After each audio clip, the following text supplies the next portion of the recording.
तुम्ही शिव्या दिल्या तरी तो तसाच तो म्हणणार, तुम्ही चांगला वागला तरी तसाच तो म्हणणार, पण तुम्ही ज्या घरामध्ये राहताय त्याच घराला नाव ठेवताय तो तसाच तो म्हणणारच आहे. तर वास्तुशांती आणि गृहप्रवेश याच्यामध्ये फरक काय? वास्तुशांती म्हणजे होम हवन करणे. घरातला जो काय दोष असेल तर तो होमाचा जो धूर आहे तो डायरेक्ट देवापर्यंत जातो आणि मग ज्यावेळेला तो धूर सगळ्या घरामध्ये फिरतो तर आपण जे मंत्र म्हणतो त्या मंत्राने तो धूर शुद्ध होतो. फिरल्यानंतर काय होतं, जी काय बाधा असेल, जे काय दोष असतील नसतील ते सगळे बाहेर निघून जातात. गृहप्रवेश किंवा सत्यनारायण पूजा ही का करावी लागते? आता समजा एक घर बांधलं, पण हे घर बांधून बाबा आपल्याला वास्तुशांती करायला मुहूर्त नाही, पण आपण भाड्याच्या घरात राहतोय. मग हे घर बांधकाम करताना मी बांधकामाला आलोय, माझी नजर कशी आहे, वाळू कुठून तरी आणली आहे, विटा कुठून तरी आणल्या आहे, फरशा कुठून तरी आणल्या आहे. मग ते घर नवीन झाल्यानंतर तिथं काहीच केलं जात नाही. मग तो काय घरातलं जे काय वातावरण असेल, जिथे काय विटा खराब असतील, काय असेल तर जो काय दोष असेल, ज्या वेळेला एखाद्या ठिकाणी आपण देवाचं कार्य करतो तर तिथं बाकीच्या बाधा राहत नाही. काय असतं म्हणजे शनी योग किंवा 7.5 लग्न म्हणजे काय असतं? आता गृहप्रवेश किंवा सत्यनारायण पूजा ही का करावी लागते? ते आपण मागच्या वेळेला म्हटलो ना, मागच्या वेळेला तेच सांगलो आपण की गृहप्रवेश म्हणजे काय.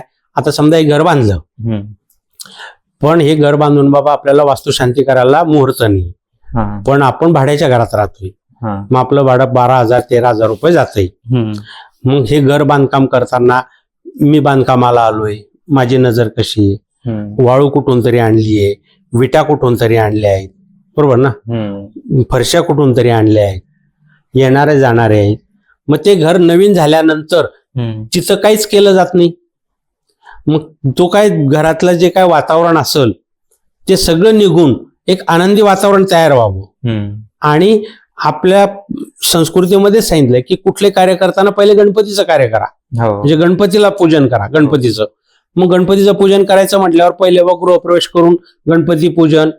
मग पूर्वी काय होतं, असे नळबिळ नव्हते, विहिरीहून पाणी आणावं लागत होतं किंवा नदीहून. मग चला बा पूजा आहे आपल्याकडे, मग चला नदीहून हांडा भरून आणू. मग ते नदीवर जाऊन हांडा डोक्यावर घेऊन तो भरून आणायचे. मग ते नदीचं पाणी म्हणजे गंगेचं पाणी, मग त्याचं पूजन केलं जायचं आणि तो कलश घरातून फिरवला जायचा घराच्या बाहेरून. का तर चारी बाजूनी जागा होती. आता नाही येत, आपण तो नळाचंच पाणी घेतोय, असं समजतोय बाबा हे नदीचंच पाणी आहे, गंगेचंच पाणी आहे. मग त्याची पूजा करतोय, डोक्यावर घेऊन सगळ्या घरातून फिरतोय, त्याला मंगल कलश म्हणतात. आणि मग तो आणून स्थापन करून गणपती पूजन करतो. म्हणजे त्या घरामधले जे काय वातावरण आहे ते बदल होतं.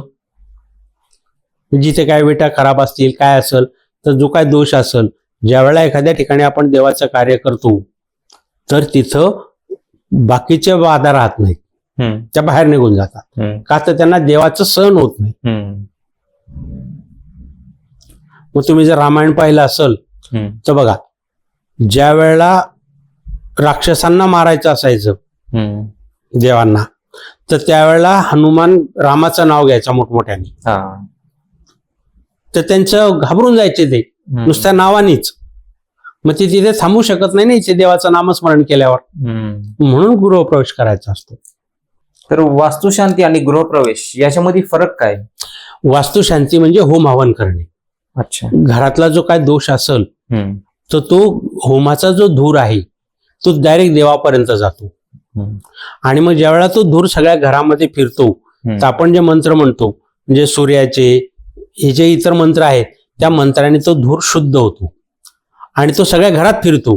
तो घरात फिरल्यानंतर काय होतं, जी काय बाधा असेल, जे काय दोष असतील नसतील ते सगळे बाहेर निघून जातात आणि ते घर एकदम स्वच्छ होतं. म्हणजे जसं आपण दहाव्याला धुणं धुतो, घर स्वच्छ करतो, तसं घर एकदम शुद्ध होतं. सगळ्या विटा, माती, चुना, कोणाची नजर बाधा लागलेली त्या धुराने घर सगळं शुद्ध होतं. आणि मग तो आपण तिथे वास्तुपुरुष पुरतो. मग तो वास्तुपुरुष पुरल्यावर काय होतो, खालचे दोष आपल्याला येऊ देत नाही आणि घरात तथास्तु म्हणतो. मग घरामध्ये तथास्तु म्हणतो म्हणजे काय, की तुम्ही शिव्या दिल्या तरी तो तथास्तु म्हणणार, तुम्ही चांगला वागला तरी तथास्तु म्हणणार, तुमच्याकडे काही नसेल तरी तुम्ही म्हणणार ह्या घरामध्ये मला खूप सुख आहे, हे घर मला खूप छान मिळालंय, मी खाऊन पिऊन समाधानी आहे, माझ्याकडे सगळंच आहे, तो तथास्तु म्हणणारच आहे. पण तुम्ही ज्या घरामध्ये राहताय त्याच घराला नाव ठेवतायत तो तसाच तो म्हणणारच आहे, त्याला दुसरं काही येतच नाही, म्हणून करायचे असते. आणि मग 4 लोकांना पण आपल्याकडे अन्नदान होतं. पूर्वी अन्नदान करत होते लोक मनापासून, आता अन्नदान कुठे राहिलंय? मग त्या वास्तुशांतीच्या निमित्ताने 10 लोक तुमच्याकडे जेवायला येतात. असं तुम्ही किती ठरव की मी आता तू उद्या ठरव की 10 लोक मी जेवायला बोलवतो, घरात लगेच म्हटलं जाईल नाही ते मला इथे जायचंय, ते असं करायचंय, ते अमकं आहे, ते आज नाही होऊ शकत आपल्याकडनं. पण तू वास्तुशांती ठेव, या तारखेला वास्तुशांती करायची, देवाचं कार्य करायचंय, तो कोणी नाही म्हणतंय का? आपोआप होतंय ना सगळं. तर असं होतच नाही, म्हणून ते निमित्त दिलंय. किंवा लग्न कार्य करायचंय, तुम्हाला लग्न करायचंय, 100 माणसं जेवू घाला, त्या निमित्ताने तुमचं अन्नदान होईल. हे तर असं होत नाही माणसाकडनं. तुम्ही कुठंतरी काहीतरी कार्य केल्याशिवाय तुमच्याकडनं अन्नदान होत नाही. असं तुम्ही त्याला प्रॉब्लेम निघतच राहतात. आता नको, या महिन्यात नको, याची अडचण येईल, त्याची अडचण येईल. पण काही कार्य करायचं म्हटलं की सगळ्या अडचणी आपण बाजूला ठेवतो आणि ते कार्य करतो. मग त्या कार्याच्या निमित्ताने 10 लोक तुमच्याकडे येतात. तुम्ही किती मोठं काही कार्यक्रम करा, किती काय राहा, तुमच्याकडे कोण येतंय का? पण तुम्ही आता तुझ्याकडे लग्न झालं मुलाचं, भावाचं, असं कोण येतंय का? पण लग्नाच्या निमित्ताने किती पाहुणे येऊन गेलेत, सगळे आलेत का नाही? घर समाधान झालं का नाही सगळ्यांना? हा फरक असतो. म्हणून ते लावून दिलंय की बुवा अन्नदान करावं. मग लग्नात कार्यात केलं जातं. वास्तुशांती घरात देव कार्य केले की 4 लोक जेवू घालावे बाबा, 4 देव करून आले की सवाष्णी जेवू घालाव्यात. ह्या निमित्ताने तुमच्याकडे अन्नदान होतं, नाही तर होत नाही. तुम्ही किती काही करा. आता उद्या मला वाटलं की चला मी 100 लोक जेवायला घालतो, लगेच बायको म्हणणार कोण बघल, कसं काय होईल, पाऊस तर पडतोय, आणि तेच पोराचं लग्न ठरवू दे बरं, पाऊस असू दे नाही तर काय होऊ दे, करतोच ना माणूस. असा फरक आहे, बाकी काय नाही. ते तुम्ही ते सवासणी म्हणले, ते सवासणी घालण्याचं कारण काय, म्हणजे ते कुठून सुरुवात झाली? ते सवासणी घालणे म्हणजे देवीच्या रूपाला जेवू घालणे. अच्छा. आपल्याकडे काय कुळदैवत देवी देव असं आहे. मग बा देवीला खूप मान आहे आपल्याकडे. म्हणजे जसं नवरात्रात याच्यात वैभव लक्ष्मीचे अमक्याचे, म्हणजे देवीची आपण उपासना भरपूर करतो. बरोबर ना? मग त्या सवाष्ण्या जेवू घालायच्या म्हणजे त्या देवी जेवू घालायच्या. त्या निमित्ताने बा आपल्याकडे जेव येत नाही, मग देवाच्या रूपामध्ये त्या सवाष्णी जेवू घालायच्या की भाई तुझ्या नावाने मी जेवू घातल्यात. म्हणून कोणी 7 घालतं, कोणी 5 घालतं, कोणी 1 घालतं, जे काय असेल ते देवीचे रूप म्हणूनच आपण जेवू घालतो. तर आता लोक जनरली म्हणतात की बाबा माझ्या मागे शनी लागलाय किंवा माझी 7.5 चालू आहे, तर ते खरं असतं का? तर काय असतं म्हणजे शनी किंवा 7.5 लागणं म्हणजे काय असतं? 7.5 म्हणजे काय? 7.5 वर्ष तुम्हाला त्रास असणे, पण त्यातले 2.5 वर्षाचे भाग केले. मग शनी हा 2.5 वर्ष तुम्हाला पाहिजे ते देतो, पाहिजे तेवढं देतो. मधले 2.5 वर्ष जेमतेम ठेवतो आणि एका 2.5 वर्षामध्ये तुम्हाला खूपच त्रास देतो, त्याचं नव्हतं करून टाकतो. मग जर ते दिलं नसतं, तुम्हाला शनीची 7.5 जर लागली नसती तर तुम्ही कोणालाच ऐकलं नसतं. माझ्याकडे कोट्याधीश रुपये, मी कोणाचं कशाला ऐकल? पण मला जर 7.5 लागली तर मी 2.5 वर्षात होतं तर नव्हतं होतो ना. माझं काय चालतंय ते शनी पुढे.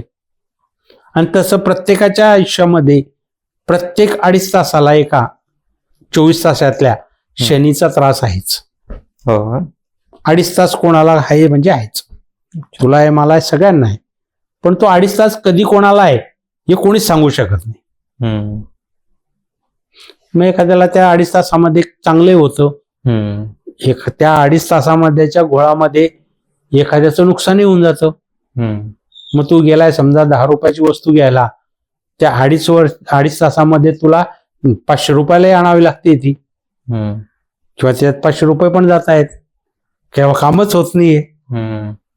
त्याचं ते सांगता येत नाही तुझं माझं.